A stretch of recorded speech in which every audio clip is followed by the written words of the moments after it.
Hello everyone, कैसे हैं आप सब। और मैं भी बहुत अच्छी हूँ। आज मंडे है और अभी बज रहा है करीबन 9, क्योंकि 9 बजे तक मेरा काम होते रहता है। तब तक मैं फ़्री नहीं होती हूँ। मतलब घर का जो एक्स्ट्रा काम होता है ना, तो वो 9 बजे के बाद ही मैं फ़्री होती हूँ करने लायक।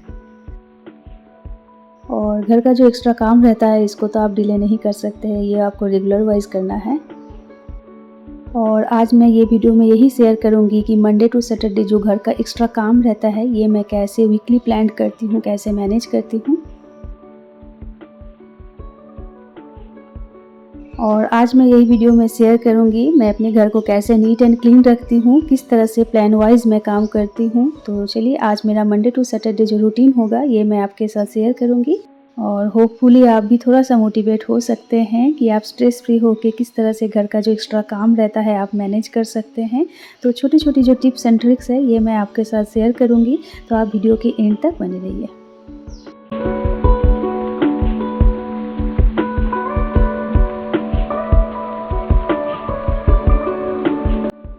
घर को सुंदर रखना, नीट एंड क्लीन रखना, ये मेरा पैशन है कह सकते हैं। लेकिन पैशन के साथ-साथ ये मैंडेटरी भी है, ये रखना बहुत ही इम्पोर्टेंट एक चीज़ है। क्योंकि नीट एंड क्लीन रखना घर को हाइजीनिक तो रहता ही है, इसके साथ-साथ एक जो रिलैक्स्ड एंड पीसफुली जो लाइफ़ होती है ना, तो ये भी आसानी से लीड किया जा सकता है। क्योंकि एक पीसफुल लाइफ़ लीड करने के लिए घर का एक बहुत ही इम्पोर्टेंट रोल होता है, और इसके लिए आपको थोड़ा-सा मेहनत तो करना ही होगा, ये आप डिले नहीं कर सकते हैं। तो यही मेहनत अगर प्लान्ड वाइज़ करें, थोड़ा-सा रिलैक्स्ड होके करें, पहले से अगर प्रिपेयर हो जाए, तो मुझे नहीं लगता कि बहुत ज़्यादा ये हेडेक हो जाएगा और बर्डन हो जाएगा। तो ये सब घर का एक्स्ट्रा जो काम रहता है, इसको निपटाने के लिए मैं क्या करती हूँ, मैं एक लिस्ट बना लेती हूँ और मंडे टू सैटरडे में एक-एक दिन, एक-एक घर का काम, एक-एक कॉर्नर को मैं ठीक-ठाक ऑर्गेनाइज़ करने के लिए मैं डिवाइड करके रखती हूँ। और ये जो काम होता है ना, तो इसको अगर आप इस तरह से वीकली प्लान कर लें, एक-एक दिन, एक-एक काम को अगर डिवाइड कर लेंगे ना, तो ये जो काम है बहुत ही ईज़िली हो जाएगा। तो सबसे पहले मैं स्टार्ट करती हूँ मंडे से। तो मंडे को मैं मेरा जो बेडरूम है, बेडरूम को बहुत ही अच्छी तरह से क्लीन करती हूँ। मतलब डीप क्लीन जिसको कहते हैं ना, तो मैं वही करती हूँ। और बेडरूम में तो सबसे पहले बेड आता है, तो वो मैं सबसे पहले क्लीन कर लेती हूँ, क्योंकि अगर बेड ठीक रहेगा तो मन के ऊपर बहुत ज़्यादा इफ़ेक्ट रहता है, ख़ासकर मेरे ऊपर तो ऐसे ही होता है। तो सबसे पहले जो बेड कवर है, इसको मैं अच्छी तरह से मैं बिछा लेती हूँ। इसके बाद मेरा स्टार्ट होता है क्लीनिंग का काम। बेडरूम क्लीन करना मतलब बेडरूम का हर एक चीज़, हर एक कॉर्नर, चाहे वो कबर्ड हो, मिरर हो, अलमीरा हो, बेड हो, जो भी हो, हर एक चीज़ को मैं अच्छी तरह से मैं डस्टिंग कर लेती हूँ पहले। और इससे पहले ना मैं और एक बात बोलना चाहूँगी, आप हो सके तो जितना कम फर्नीचर हो आप अपने घर में रखें। तो जितना कम फर्नीचर होगा, आपका दिमाग भी शांत रहेगा और काम भी कम रहेगा। तो ज़्यादा फर्नीचर से घर को एकदम भर मत दीजिए, तो इससे घर तो छोटा हो ही जाएगा, बहुत ही ज़्यादा सफोकेटेड एक फ़ील आएगा। और काम कंप्लीट करने के बजाय आप फ्रस्ट्रेटेड ज़्यादा हो जाएँगे, क्योंकि हर एक चीज़ को आपको क्लीन करना होगा। सामान जितना ज़्यादा रहेगा, काम भी उतना ही ज़्यादा रहेगा। तो काम को थोड़ा-सा कम करने के लिए जो भी फर्नीचर है ना, इसको आप कम यूज़ कीजिए। मंडे को जब मैं क्लीन करती हूँ ना, तो सबसे पहले बेड ठीक करने के बाद जो कबर्ड है, इसको मैं अच्छी तरह से क्लीन कर लेती हूँ। और ख़ासकर जो हैंडल एरिया है ना, इसमें बार-बार हाथ लगा के इसको क्लोज़ ओपन करना पड़ता है, तो जो स्टेन रहता है ना, ये यहीं पर रह जाता है। तो सबसे पहले कॉलिन लेके जितने भी दाग है, स्टेन है, इसको मैं अच्छी तरह से क्लीन कर लेती हूँ। और ये जो कवर्ड एरिया है ना, इसको क्लीन करना इतना भी हार्ड नहीं है। बस थोड़ा-सा आप अगर टाइम निकाल के इस तरह से क्लीन कर लेंगे ना, मतलब थोड़ा-सा अगर मॉप कर लेंगे कॉलिन लगा के, और ये बहुत ही अच्छी तरह से क्लीन हो जाता है और आपको बार-बार क्लीन करने का भी ज़रूरत नहीं है। मतलब 1 वीक तो आप एकदम निश्चिंत हो जाएँगे। मैं जहाँ पर रहती हूँ ना, ये एक बहुत ही ज़्यादा डस्ट एरिया है और मेरा जो भी फर्नीचर है सब व्हाइट है। फिर भी मैं नीट एंड क्लीन रखती हूँ, क्योंकि मुझे पता है किस तरह से इसको रखना है। अगर डस्ट प्रोन एरिया में अगर मैं क्लीन इस तरह से कर सकती हूँ, मैं मैनेज कर सकती हूँ, तो आप भी ज़रूर कर सकते हैं। और ये जो आइडिया है ना, ये सच में बहुत ही ज़्यादा इफ़ेक्टिव है, बहुत ज़्यादा काम में आता है। तो इस तरह से आप प्लान कर लीजिए, मैनेज कर लीजिए। तो जो भी कबर्ड है, इसको मैंने अच्छी तरह से क्लीन कर लिया है। अब मैं आती हूँ ड्रेसिंग टेबल एरिया में। और ड्रेसिंग टेबल एरिया में ना, मैं बोलूँगी आप हो सके तो एक छोटा-सा डस्टबिन रख दीजिए, क्योंकि यहाँ पर हर रोज़ कॉम्बिंग होता है, तो जो हेयर है ना, ये यहाँ-वहाँ बिखरते रहता है, गिरते रहता है। तो आप इसको एक जगह पे इस तरह से लेके आप मैनेज कर सकते हैं। मेरा जो ये ड्रेसिंग टेबल है ना, ये कबर्ड के अंदर है, फिर भी बहुत ज़्यादा गंदा होता है, बहुत ज़्यादा स्टेन आता है क्योंकि जो चीज़ रेगुलर यूज़ होगा ना, तो वो गंदा होगा ही, उसमें स्टेन आएगा ही, आप उसको कुछ नहीं कर सकते।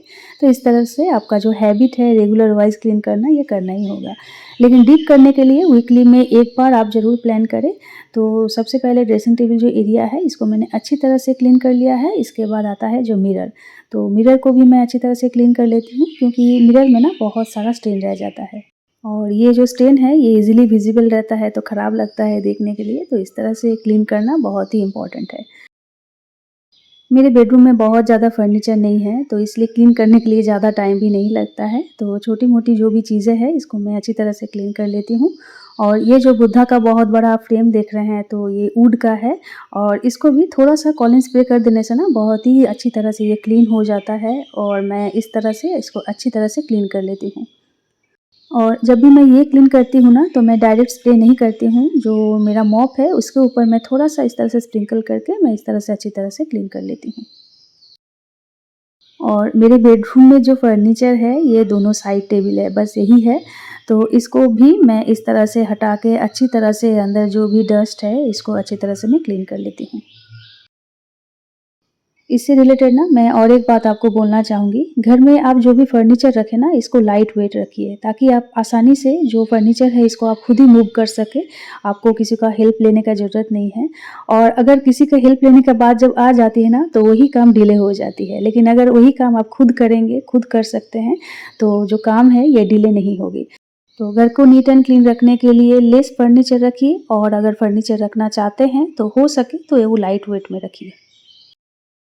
तो साइड टेबल को हटा के मैंने अच्छी तरह से पहले डस्टिंग कर लिया है, इसके बाद मैं मॉपिंग कर रही हूँ। तो इससे क्या होगा, ये एकदम डीप क्लीन हो जाएगा और जो भी स्टेन है ना, ये नहीं आएगा। तो इसको आपको वीकली करना होगा और ये मैंडेटरी है, आपको करना ही होगा, अगर घर को नीट एंड क्लीन रखना चाहते हैं तो। और मुझे लगता है ना कि घर को क्लीन रखना अपने हाथों से करने में जो सैटिस्फैक्टरी मिलता है ना, वो सर्वेंट से नहीं मिलता है। चाहे आपके घर में जितने भी सर्वेंट हो, ये सब जो छोटी-मोटी काम है ना, तो मुझे लगता है खुद ही करना चाहिए। तो इससे आपको पता रहेगा कि कहाँ पर क्या डस्ट है, आपने कब क्लीन किया था, कब इसको फिर से क्लीन करना होगा, तो ये सब पता रहता है। तो इस तरह से हो सके तो खुद का काम खुद ही कीजिए, सर्वेंट के ऊपर ज़्यादा डिपेंड मत होइए। तो इससे फिज़िकली एक्टिव तो रहेंगे ही, इसके साथ-साथ मेंटल एक्टिव भी रहेंगे और ये बहुत ही इम्पोर्टेंट है। और घर को अच्छी तरह से क्लीन कर लेने के बाद घर को डेकोर करना मत भूलिए और डेकोर करने के लिए बहुत बड़ी-बड़ी चीज़ों का ज़रूरत नहीं है। घर में जो भी छोटी-मोटी जो चीज़ें हैं, इससे आप बहुत ही अच्छी तरह से डेकोर कर सकते हैं। चाहे वो छोटा-सा फूल हो, आर्टिफ़िशियल हो या रियल हो, जो भी हो, आप इस तरह से रखिए। अच्छी तरह से जो कुशन है, इसको रखिए। बस आपका जो बेडरूम है, ये 1 हफ़्ता के लिए हो गया है रेडी।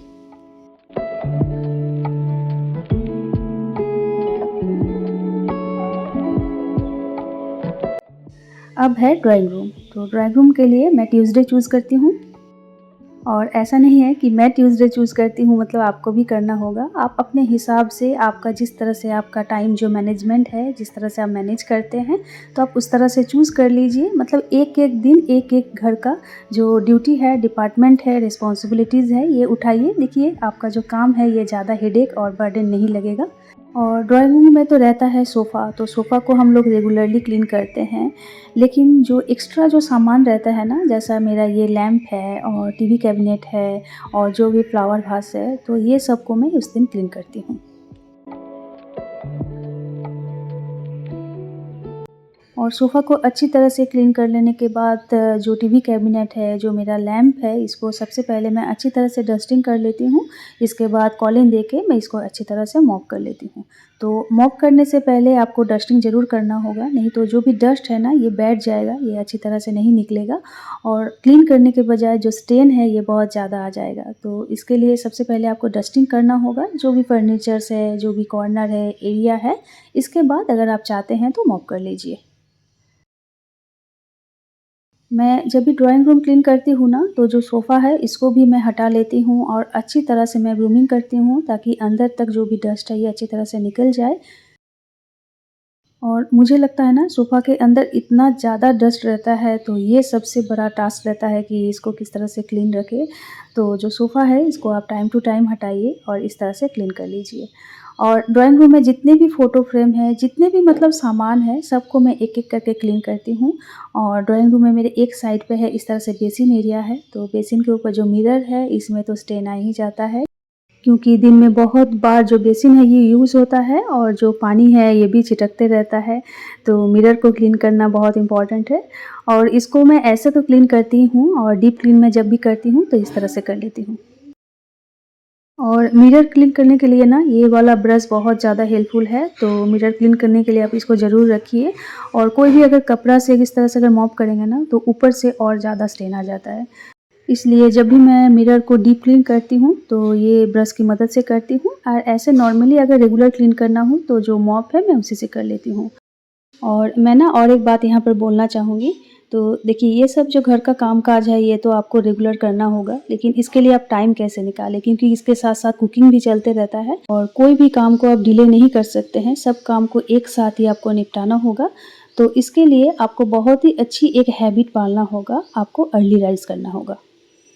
जब आप जल्दी उठेंगे ना तो आपका जो टाइम है ये बहुत सारा होगा, और जो एक्स्ट्रा काम है इसके लिए आपको एक्स्ट्रा टाइम मैनेज करने का ज़रूरत नहीं है, क्योंकि टाइम बहुत सारा होगा तो जो काम है इसको आप इजीली मैनेज कर सकते हैं। तो मैं क्या करती हूँ, मैं हर रोज़ 5 बजे उठ जाती हूँ। ऐसे तो 5 बजे मुझे उठना पड़ता है क्योंकि बच्चे लोगों का स्कूल रहता है, उसका टिफ़िन बनाना, और हस्बैंड का भी स्कूल रहता है तो उनके लिए खाना बनाना। तो ये एक मेरा हैबिट बन गया है, ऐसे भी स्कूल रहता है, नहीं भी रहता है, मैं सुबह उठ के सबसे पहले जो काम है ना ये निपटाती हूँ कुकिंग करके। और सबसे लेज़ी काम तो मुझे कुकिंग ही लगता है, और यही काम अगर सबसे पहले निपटा लेंगे ना तो आप देखिएगा जो आपका टाइम है बहुत सारा निकल के आ जाएगा।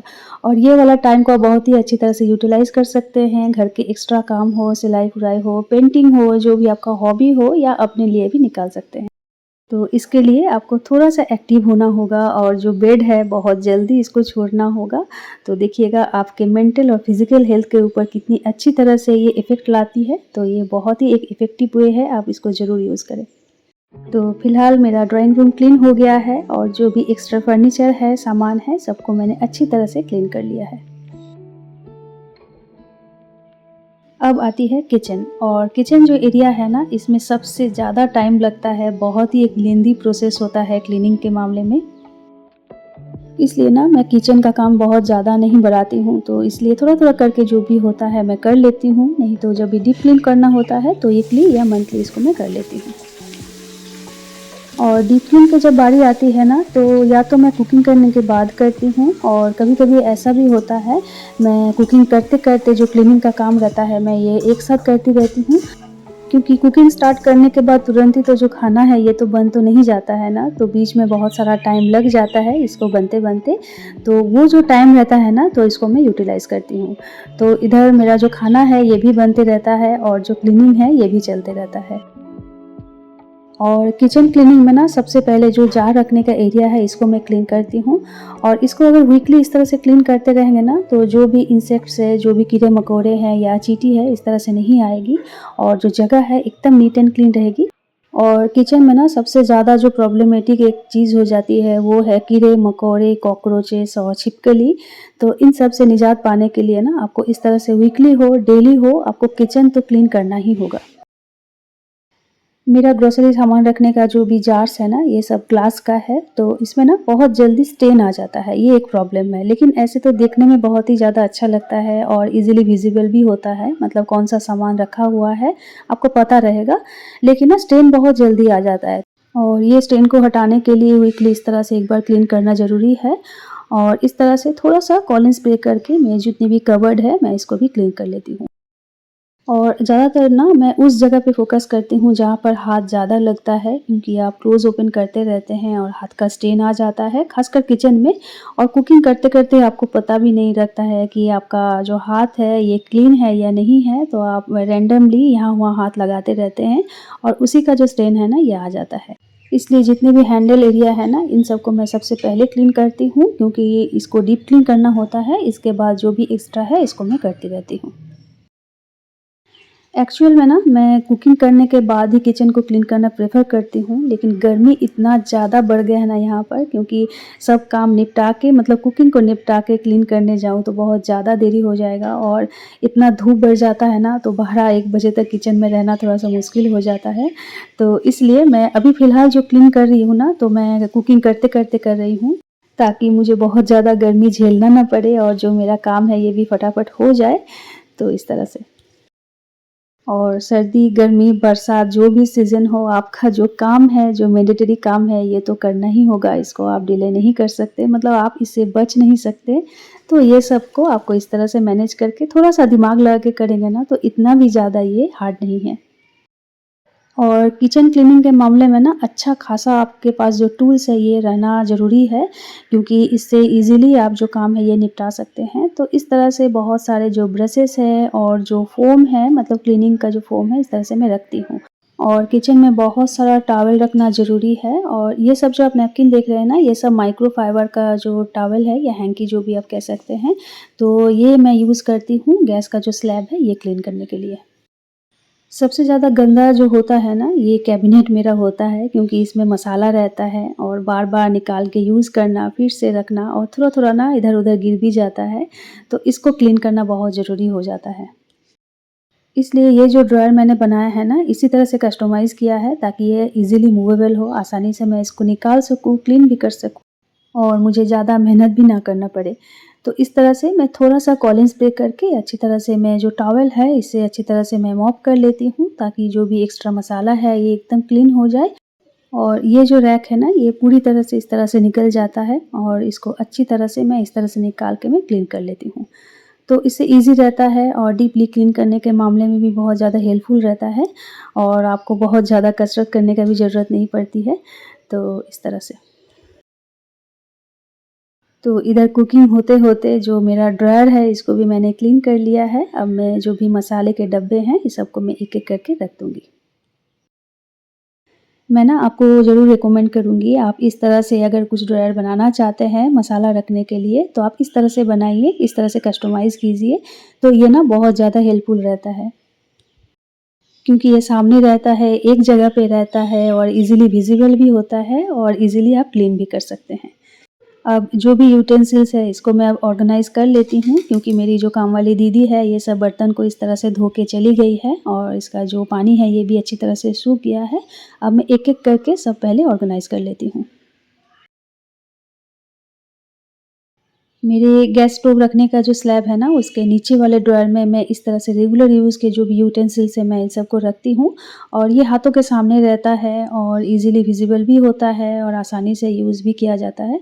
तो इसलिए जो नीचे वाला ड्रॉयर है ना, मैं इसको इस तरह से मैं काम में लगाई हूँ।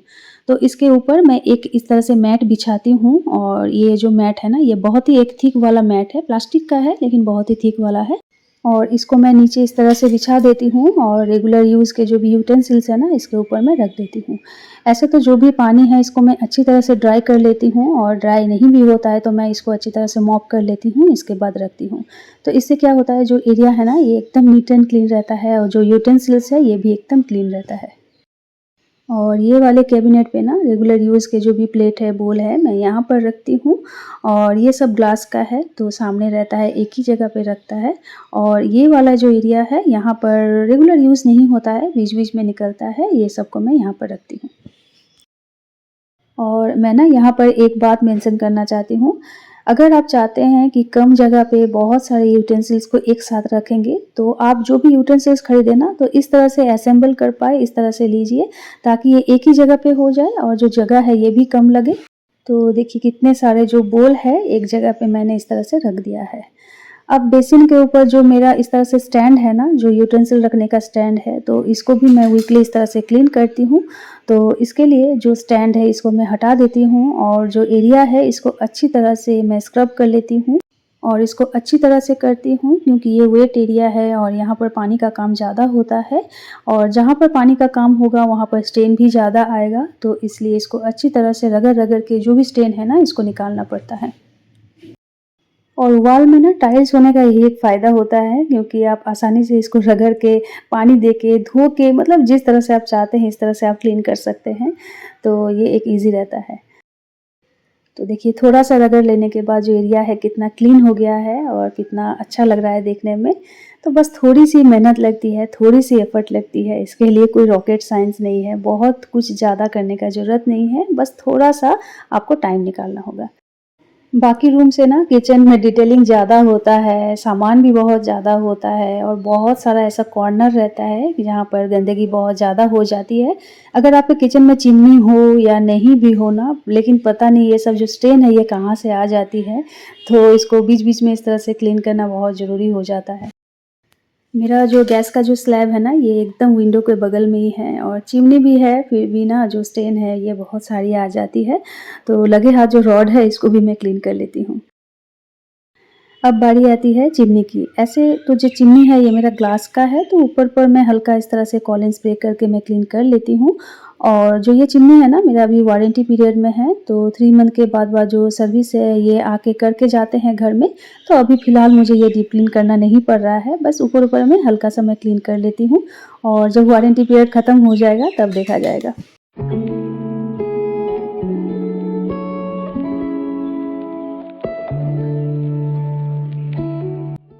पूजा घर की जब क्लीनिंग की बात आती है ना, तो मैं ये थर्सडे का दिन चूज़ करती हूँ क्योंकि थर्सडे को मैं पूजा करती हूँ लक्ष्मी देवी का, तो उस दिन मैं अच्छी तरह से क्लीन कर लेती हूँ सबसे पहले, इसके बाद पूजा करती हूँ। तो मेरा जो पूजा घर है ना, ये टाइल्स का है, तो हर एक जगह पे मैं अच्छी तरह से मॉप कर लेती हूँ क्योंकि यहाँ पर धूना जलता है, धूप जलता है, दिया जलता है और इसके चलते जो दाग है ना, ये पूरी तरह से एकदम वॉल में आ जाती है, तो इसको इस तरह से हल्का-सा मॉप कर लेने से ना अच्छी तरह से ये क्लीन हो जाती है। मेरे पूजा घर में जितने भी यूटेंसिल्स हैं ना, सब काँसे का है, तो मैं ये जो भी यूटेंसिल्स हैं ना, इसको मैं पीतांबरी से वॉश करती हूँ और पीतांबरी ना बहुत ही परफेक्ट होता है, ये सब काँसे का बर्तन जो है, ये सब वॉश करने के लिए। थोड़ा-सा इस तरह से रगड़ लेने से ना बहुत ही अच्छी तरह से ये क्लीन हो जाती है। मेरा जो पूजा घर है ये छोटा-सा है, लेकिन इस छोटे से घर में मैंने बहुत सारा सामान जो है ये नहीं रखा है। जितने भी मतलब यूज़फुल सामान है मैंने इन सबको रखा है और काँसे का रखा है जो भी पूजा का सामान है। और पूजा घर को अच्छी तरह से नीट एंड क्लीन कर लेने के बाद ख़ासकर थर्सडे को तो मुझे बहुत ही एक सुकून सा फ़ील होता है, बहुत ही अच्छा फ़ील होता है। तो मैंने जो पूजा घर है इसको मैंने अच्छी तरह से क्लीन कर लिया है, अब मैं जो पूजा है ये मैं कर लूँगी।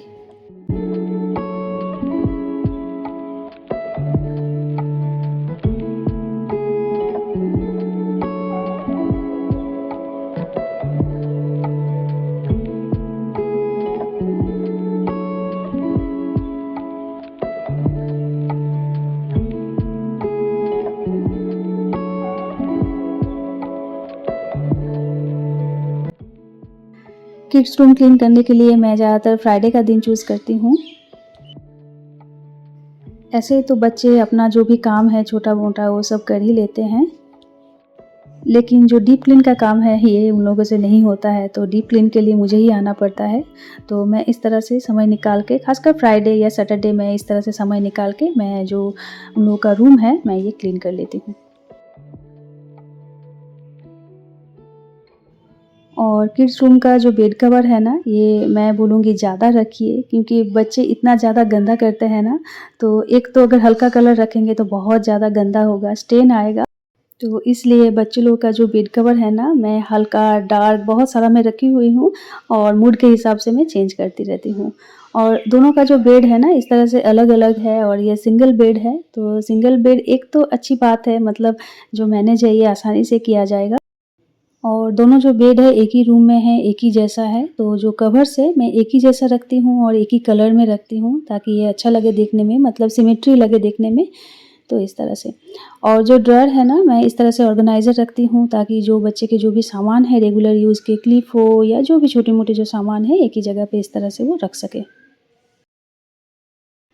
मुझे लगता है ना सबको अपना काम खुद करना चाहिए इसलिए मैं बच्चे लोग को मोटिवेट करती रहती हूँ कि खुद का काम खुद करें और इसके लिए जो रूम है ना मैं सामान भी वैसे ही रखती हूँ ताकि वो आसानी से ऑर्गेनाइज़ कर सके और बच्चे लोगों को तो हम लोग बड़े जैसा तो इस तरह से ऑर्गेनाइज़ करके नहीं रख सकते हैं।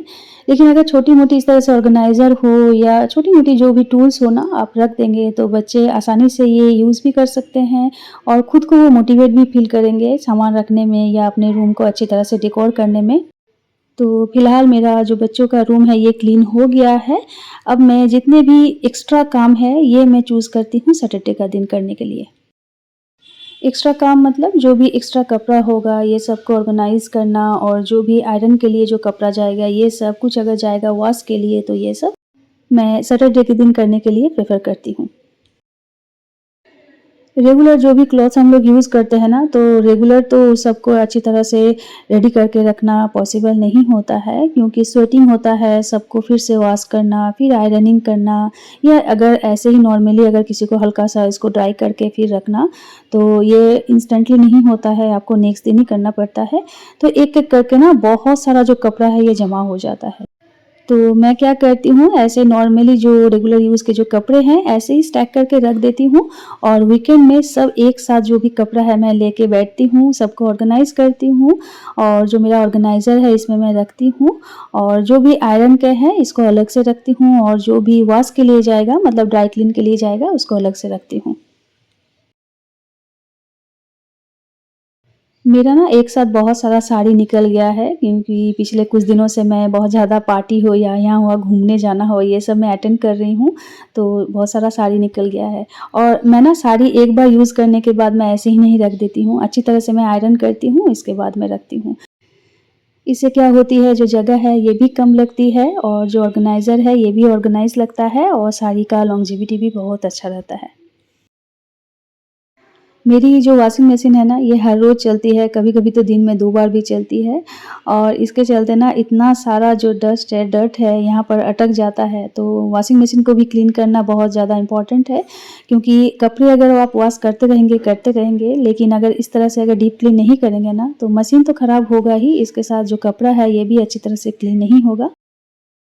इसलिए ना मैं ये सब काम करने के लिए वीकेंड को चूज़ करती हूँ, और इसको देखिए किस तरह से मैं अच्छी तरह से ब्रश कर रही हूँ, और जो भी गंदगी है ना ये अच्छी तरह से निकल के आ जा रहा है। तो ये बीच-बीच में ज़रूर कीजिए, नहीं तो जो मशीन है ये ख़राब हो जाएगी।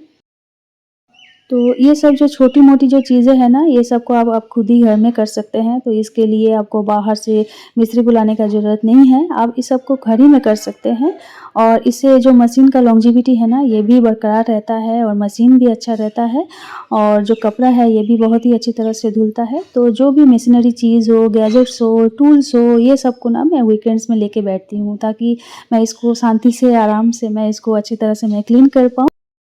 तो देखिए ये थोड़ा-सा रगड़ने के बाद ही कितनी अच्छी तरह से क्लीन हो गया है। इसके बाद ये जो इनवैलिड ब्रश है ना, तो इसको मैं जब निकालती हूँ तो एक ही बार में जो भी काम है ये सब निपटा लेती हूँ। तो ये जो सोप रखने का जो हैंगर है ना, तो इसको भी मैं थोड़ा-सा ब्रश कर लेती हूँ, और ये एकदम नीट एंड क्लीन हो जाता है। तो ये सब जो छोटी-मोटी आदतें हैं ना, ये सब अगर आप पाल के रखेंगे तो इसके लिए आपको बहुत ज़्यादा मेहनत भी नहीं करना पड़ता है, और बहुत ज़्यादा टाइम कंज्यूमिंग भी नहीं है। बस थोड़ा-सा आपका जो एफर्ट है ये लगेगा, तो इससे ही आपका जो घर है ना ये एकदम नीट एंड क्लीन रहेगा।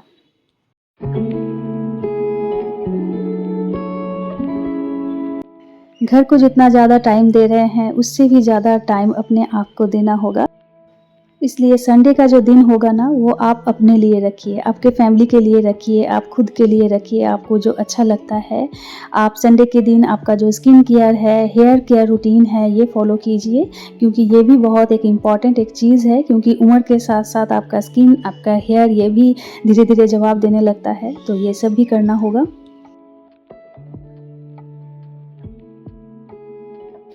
मैं आपको पहले भी बताई हूँ कि मैं पार्लर नहीं जाती हूँ, और मेरा जो स्किन, हेयर जो रूटीन है ये सब मैं घर में ही फ़ॉलो करती हूँ। तो इसका मैं वीडियो एक बार ज़रूर मैं बनाऊँगी, और मैं किस तरह से फ़ॉलो करती हूँ और क्या-क्या चीज़ मैं मेंटेन करती हूँ, ये मैं आपके साथ डेफ़िनेटली शेयर करूँगी।